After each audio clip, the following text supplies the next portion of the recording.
Hey, and welcome back to another episode of Off the Beaten Path. I recently made the trip to Chicago, Illinois to visit my friend and fellow drummer Andrew Green. Andrew attended Lawrence University, nearby where I live in Oshkosh, and after sharing mutual friends for a number of years, we were finally able to meet and connect at the wedding of one of those friends. Our mutual appreciation not only for drums, but building and modifying instruments, was the start to our friendship, and we remain in constant communication, sharing new ideas and projects we're working on. Last year, Andrew repaired one of my cymbals that I thought was too far gone to be saved, and ever since then I've been intrigued by the process and understanding Andrew has for these instruments. I'm excited to share this episode with you, but first, I just want to remind you that I'm releasing episodes in this series each month, so I'd encourage you to like these videos and subscribe to my channel to help me reach a larger audience here on YouTube. So without any further delay, let's take a look inside AG Custom Cymbals and hear from the man himself, Andrew Green. Hey, what's up? Hey Andrew, how you doing? Pretty good, come on in. From what I understand and our conversations before, this house has been perfect for you because one, you have a space where you can play drums with close neighbors and other shared neighbors within the same building, but then two, you have a lot of storage. A lot of storage for all the drums and cymbals and hardware and accessories and kind of all the projects that I get myself into. Most important for mostly why we're here today is you have a workshop space doing your work on cymbals. And that space, it started out kind of in my kind of back porch-ish area, and then it's now moved to the garage, which is a nice, like pretty comfortable space, except when it's really cold. Welcome to the shop.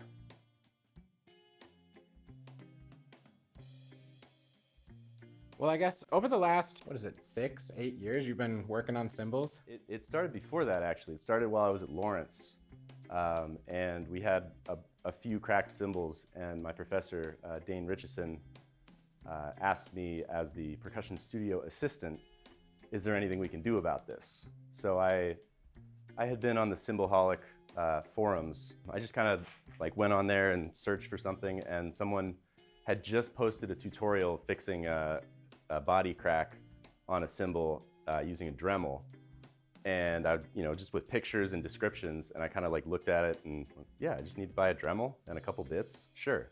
And then the last photo was of the repair next to the stamp, and it was an old K, and I was like, oh, okay, this is serious. Yeah, this is doable. Let's try it. And so I got to experiment kind of and get a little bit of experience working on those maybe first 6 to 8 cymbals that weren't mine. And then I had a lot of the tools and materials that I needed to make the things happen. So I kept repairing things at Lawrence and started modifying things, started like hammering a little bit. Then I moved to Chicago and realized that there was a need for this, that there aren't very many people that repair cymbals. And it was a way for me to not only engage with the drumming community and get to meet a bunch of people and work on a bunch of amazing cymbals, but I'm passionate about it, and all these cymbals would just they would get thrown away, they would die. And I feel so much like pride that I get to be the one people come to bring their cherished possessions, because we're just stewards of these instruments for however long we're privileged to have them.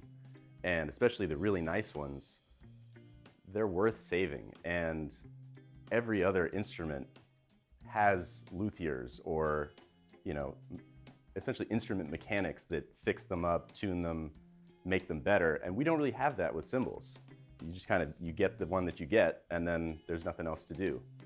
So I get to be the one who, repairs and kind of brings things back to life. So my guess is most of the cymbals you get coming in to have worked on are probably due to them having a crack or getting that, and you kind of accommodating that, taking it out, or... Yep, I can show you one right here that I haven't worked on yet. So this is how I got it.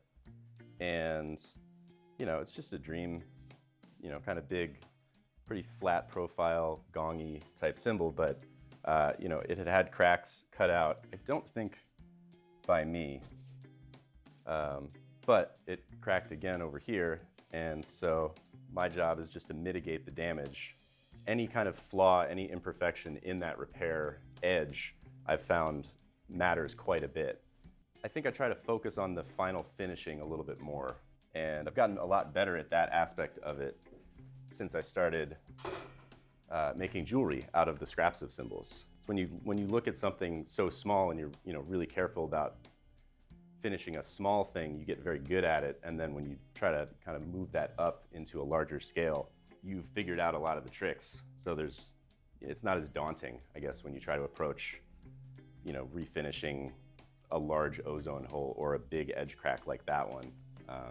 It's not as difficult because you kind of have your process worked out. Finishing the edge of a pair of earrings like this and bringing them to, a mirror finish,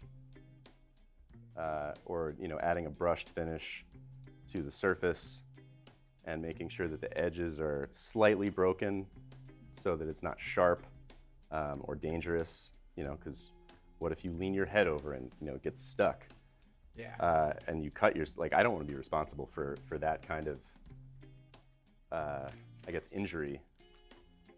So I'm always very careful about how I finish the edges of shapes and all of that stuff.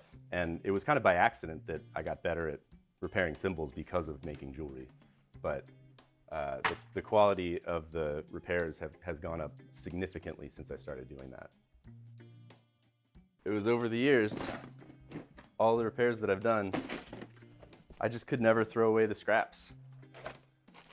So, this isn't all of them, but all these pieces, most of them are incredibly sharp and dangerous, and that's what the edge looks like. If I ran my finger along there, that's a dangerous zone. So, very, very careful sanding and kind of cleanup allows you to avoid that. For a lot of the jewelry things, I did realize at some point that splash cymbals work much better. So this is my collection of splash cymbals that are kind of damaged beyond repair, and will be eventually turned into earrings or various other shapes. There are a million splash cymbals out there, and that one's pretty toast. There's not much I can do about that. So when I've decided that, then it gets a number so that I can keep track of which cymbal I use for what earring in the process. These all came from 118, which I have somewhere in here, but I have a list of all the things so that if someone asks what cymbal their earring came from, I have an answer. And I don't need to do that, but it feels weird not to. It feels like I'm not honoring what it came from if I don't kind of keep track of that information. Sure, and I think that's probably in line with your personality. I think one of the things we've bonded over the years when we've hung out is our mutual appreciation for organization and kind of archiving things and structure and knowing where things came from and how you worked on them or what tools or when you did it. Kind of tracing just the history of things. And I would say that my organizational concept is maybe chaotic good or just organizational chaos in general, where I know where things are, but if you came into this shop, it would be confusing. Yeah. Just because there's so many specific things that I've figured out work for me in this space. So what are some of the kind of go-to tools you use for these sorts of jobs working on cymbals? I'll just talk about my shop vac first. I've had that thing forever. I bought it pretty soon after I moved to Chicago for non-drumming related reasons. And it's kind of hidden down there on the shelf. It's just a rigid shop vac.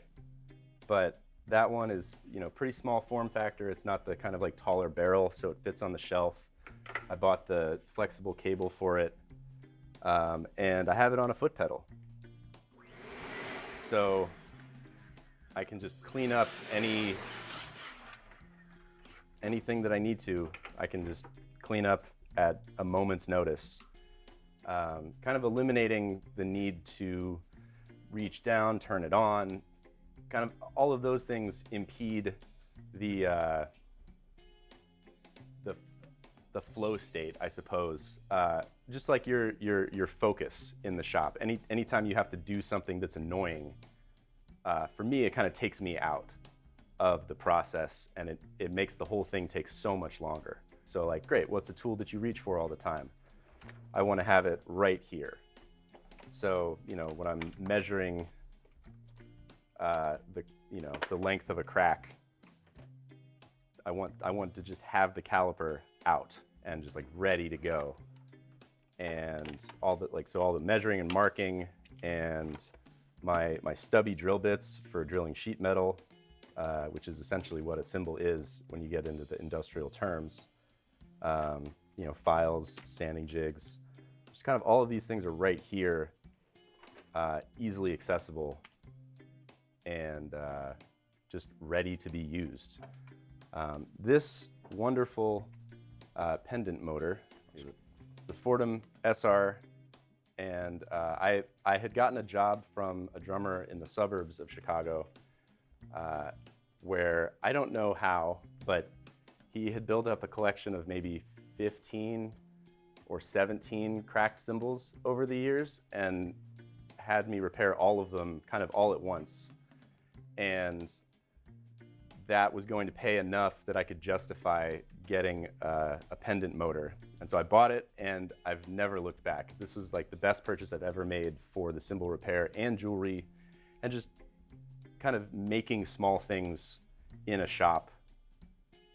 It's the best tool because it's on a motor, or it's on a foot pedal, and it spins, and you can get it up to, I think, 30 or 35,000 RPM.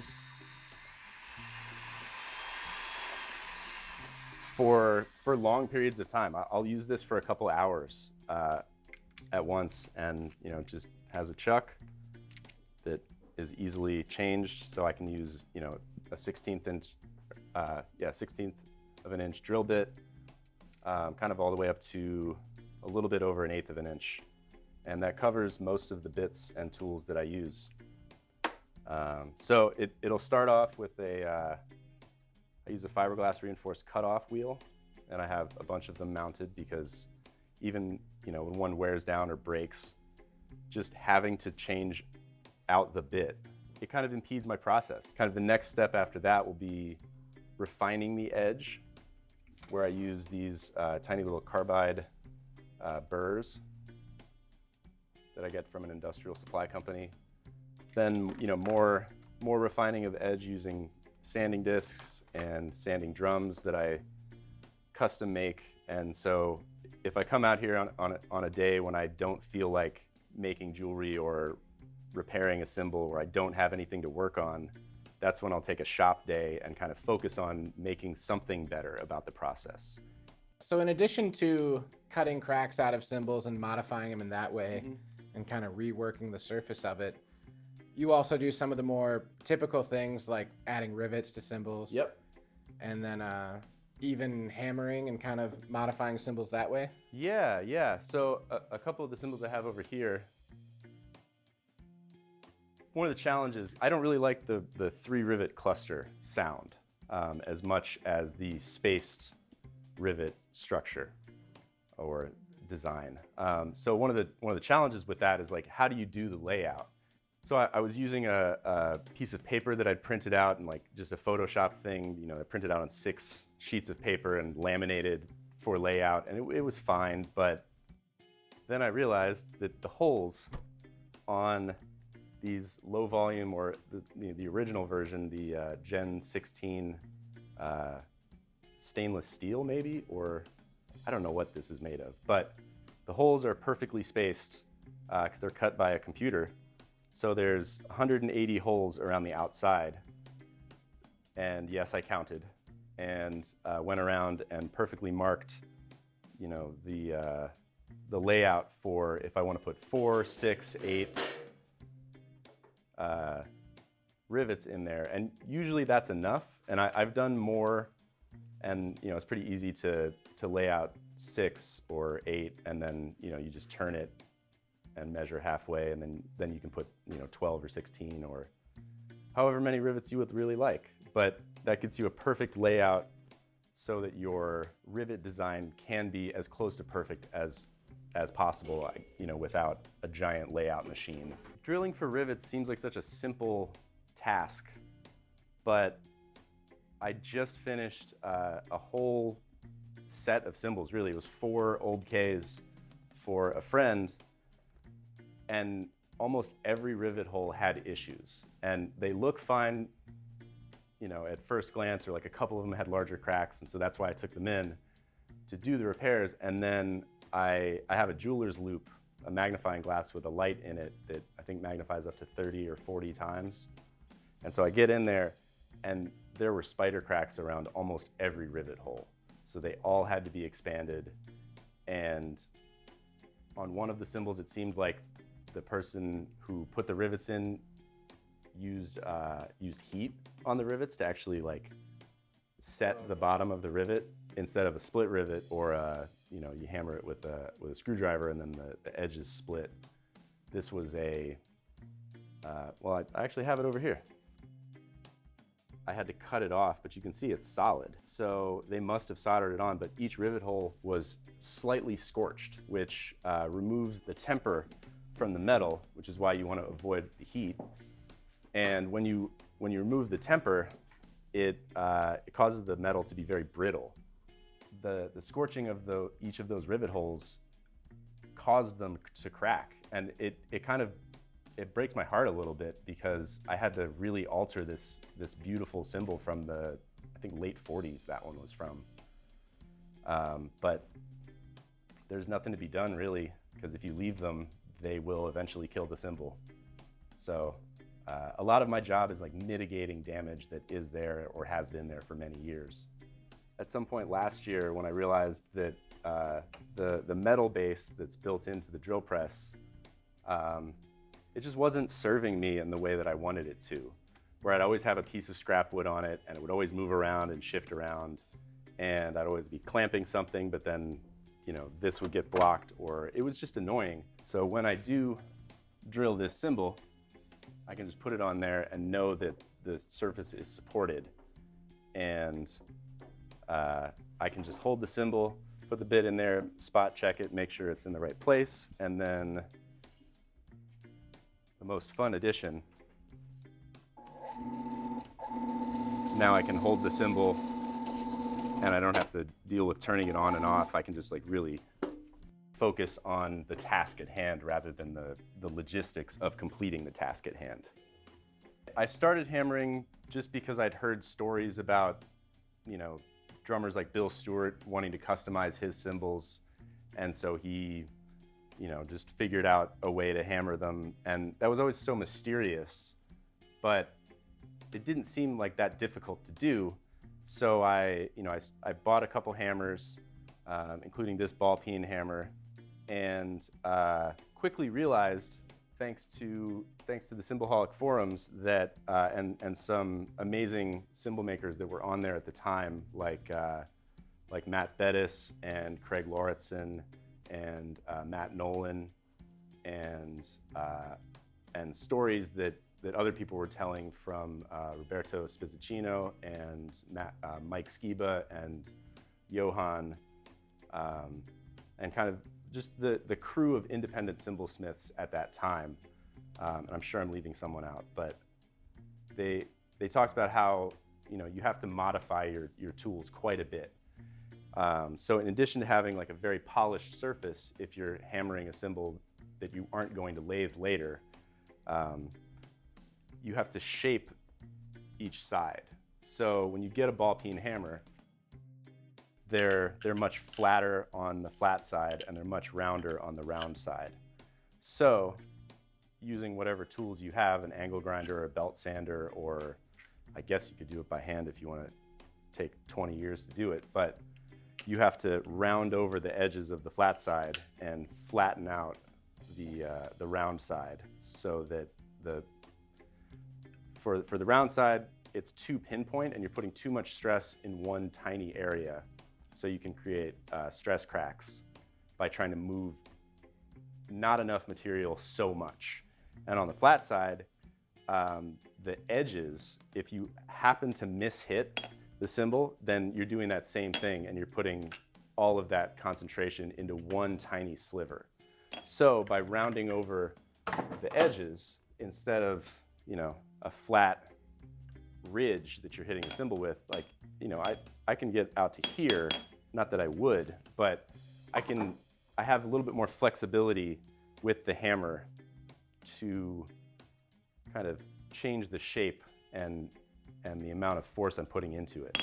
And when you're kind of changing the shape, the shape of your hammer does imprint on the cymbal. So for like hammer clusters, I'll use the round side, and for general hammering, I'll usually use the flat side. This is a Carope that is a friend's here in Chicago, and he approached me about hammering it to add complexity and kind of loosen the cymbal up. It was a very stiff cymbal when I got it, and he said that when he first bought it, it felt more open and it felt kind of looser. And so he was kind of searching for that kind of effect. And so I, you know, kind of went around in some various patterns and different zones to kind of loosen the cymbal up in general, and then went in and did some, you know, hammer clusters similar to the bounce ride or the Renaissance ride from Zildjian.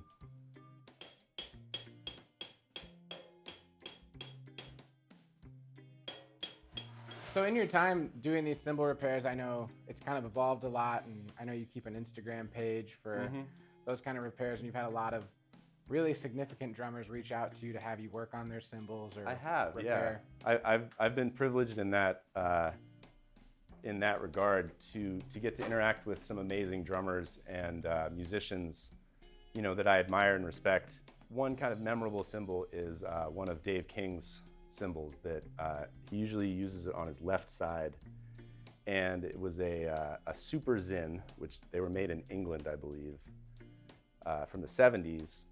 Kind of an old A clone. I don't know that much about the history of the Zins, but this particular one had a bunch of bell cracks. When I first went to hear him play and I saw it, and I was like, Dave, there's some cracks, like let me just drill the ends. He's like, no, it's fine, you know, we gotta leave tomorrow. Next time he came to town, same thing. He's like, well, they're getting a little worse. He's like, yeah, but I mean, it still sounds good. Let me fix it. No. And then finally I saw him at, I think, Constellation, and it's a great club in Chicago, and the cymbal was about to fall apart. And I was able to convince him to let me put it back together, and so I went back to the industrial supply company and got the smallest screws I could possibly find that were still strong, and so they're all stainless and they are button head cap screws. So I drilled some holes and, you know, kind of modified that cymbal and put it back together, and gave it back to him a couple months later when he came back to town, with the directive like, hey, I don't know how long this is going to last.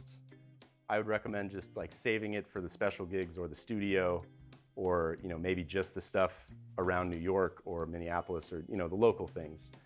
And Dave did not take my advice, and he played it on every gig for a couple more years.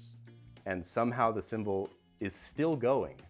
And when he comes to town, I'll take a look at it and make sure everything's tight and, you know, still working. But it's a very magical cymbal.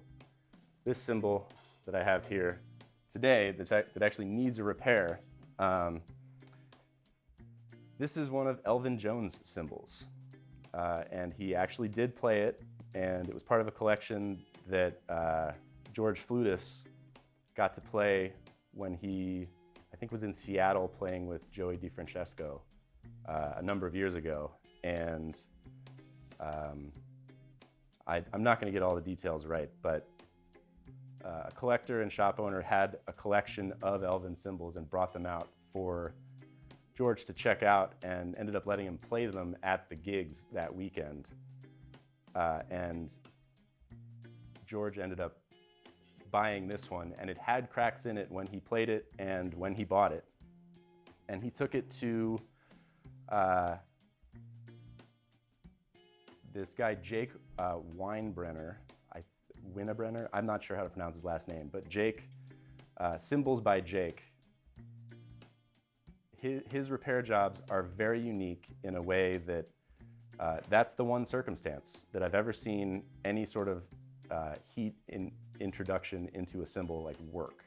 So he was able to weld the cracks back together. And there's a lot of stipulations I've come to learn about these repairs. They generally don't work on the outside edges of the cymbal. Like, you can't really do an edge repair with them. They work amazing for bell cracks and kind of center of a cymbal cracks. But when George came over the other day and we were playing this cymbal, I noticed that this repair on the edge had actually cracked again. When I flex the cymbal, you can see that that has re-cracked through the repair. And I don't think it's cracked much further beyond. I kind of marked where I think the end was.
That's not an everyday project.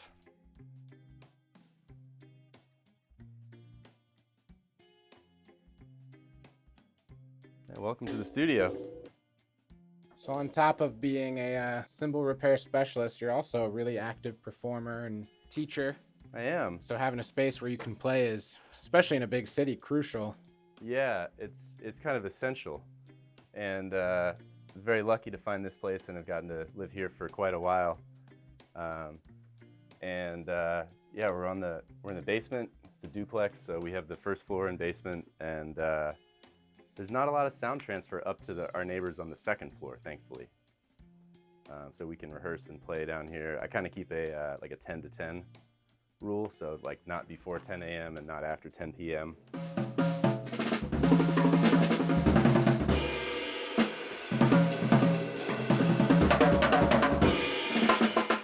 This is kind of the home of all the cymbals.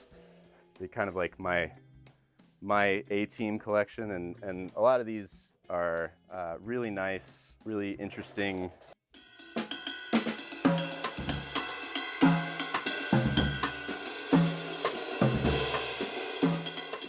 We talked about the cymbal that I repaired for Dave King earlier, and when I gave it back to him, he gave me this cymbal, which is a flat ride that he used for 10 or 12 years on a bunch of records, Happy Apple stuff and Bad Plus stuff. It's the perfect flat ride. It really is. It's like one of my favorite cymbals ever. Well, Andrew, I so appreciate you for taking the time today to kind of bring us into your world and show us the process and a little bit about what you do. If people want to follow you or potentially even reach out about having you work on cymbals for them, what's the best way to reach out to you? Well, I have 3 different Instagram pages. My personal one is Lots of Green Drums, and my cymbal repair one is AG Custom Cymbals, all one word, and then the jewelry and kind of decorative maker account is called The Crafty Drummer. Okay. And reaching out on those is great, or you know, any other way to get in touch. I'm on Facebook, or if you want to hire me to play drums. That too. Yeah, and check out Andrew's band, Twin Talk. Mm-hmm. Great jazz trio from the Chicago area. Record over there on the shelf, and the new record is coming out later this year. But yeah, thanks for stopping by my place and hanging with me for a little while. Yeah, anytime. Thanks so much. I'll see you later. Cool.